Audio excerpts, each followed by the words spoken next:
Hey guys, it's Charles from Tech Always, and today I'm going to be taking a look at the Anidees Ai-05S, a budget-friendly case that aims to compete with some of the bigger and more expensive cases. But can it? Let's get right into that. So at first glance, this case looks really good. On the front you have a plastic with a brushed metal look to it, surrounded with a ridge along the outside. On the sides of the front panel there are vents to allow airflow. If you take this panel off you can find a large magnetic dust filter, which doesn't seem that coarse, and I don't know how effective it will actually be. I also would have preferred a better way to get to the dust filter, because taking off the whole entire front bezel is pretty inconvenient.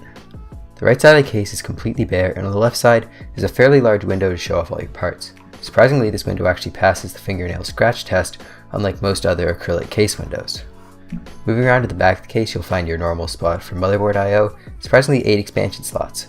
I wouldn't have expected 8 slots in such a budget case, so you have a need for 8 slots, chances are you're building a really high-end system and you would have a better case.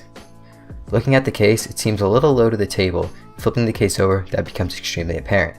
The 4 plastic feet, while rubberized, are extremely small, and I would make sure you never put this case on carpet, as it would put your power supply at risk of being starved for air and possibly dying.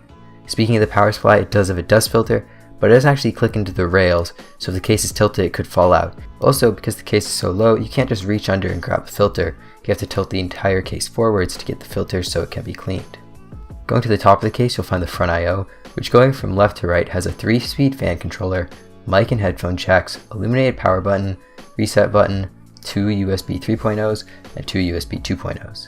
This is actually fairly expansive, and I was impressed with the amount included on such a budget case. Looking behind the front I/O on the top, there's another magnetic dust filter, and similar to the front one, it just doesn't seem coarse enough to actually stop much dust, but at least this one is easily removable. So moving inside the case, you agree with a nice minimalistic black design. All the standoffs for an ATX motherboard are pre-installed, but the case can also fit micro ATX motherboards. I was a little disappointed though, as the center standoff is just a regular standoff instead of a peg. On some other cases, they use the peg to help you align your motherboard during your initial installation, and considering that the $50 Corsair 100R had this feature, I kinda wanted to see it on this case. You do get a power supply shroud, but that's nothing really impressive nowadays at this price point. So this case seemed to take some inspiration from NZXT with drive mounts on top of the power supply shroud. But Anidees took it a step further, allowing up to 3.5-inch drives, but the execution wasn't great. On the edges of the shroud, there are cable cutouts for you to route your front panel connectors and drive cables, but the cutouts don't line up with the connectors on a drive, making the drive mounts pretty hard to use. So the power supply shroud doesn't actually go to the front of the case, allowing you to mount fans in the front to provide airflow for your drive bay in the bottom. Speaking of fans, this case can fit up to 3 120mm fans or 2 140s in the front, and either 240mm or 280mm radiator in the front. It does come pre-installed with 2 120mm fans though, so keep that in mind when you're buying fans.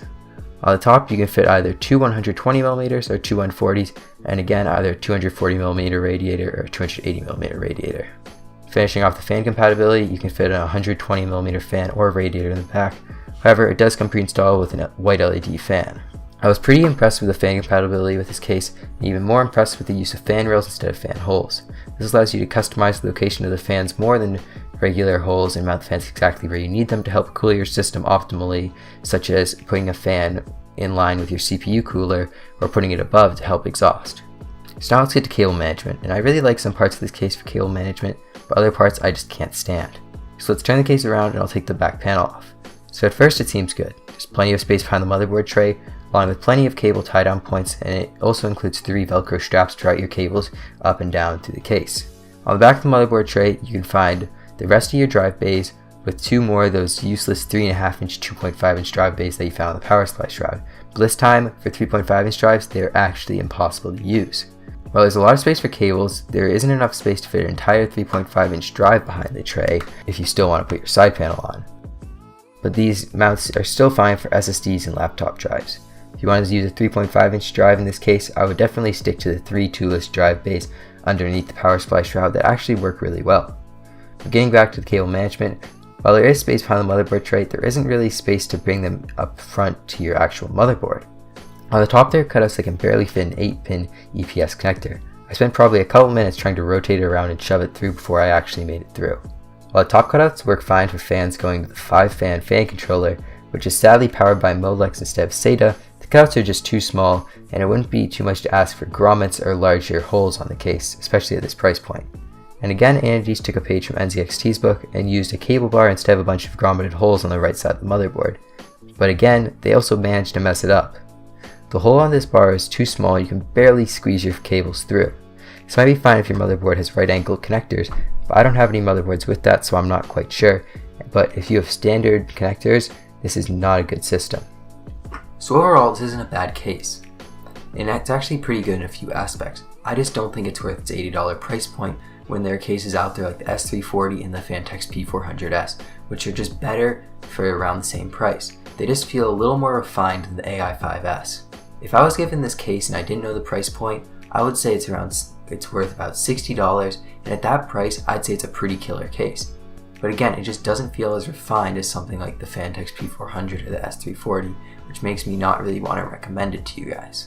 If you like this video, be sure to like it, and if you want to see more content like this, be sure to hit that subscribe button down below, and maybe even hit that bell next to it if you want notifications whenever I upload. Thanks for watching. Bye.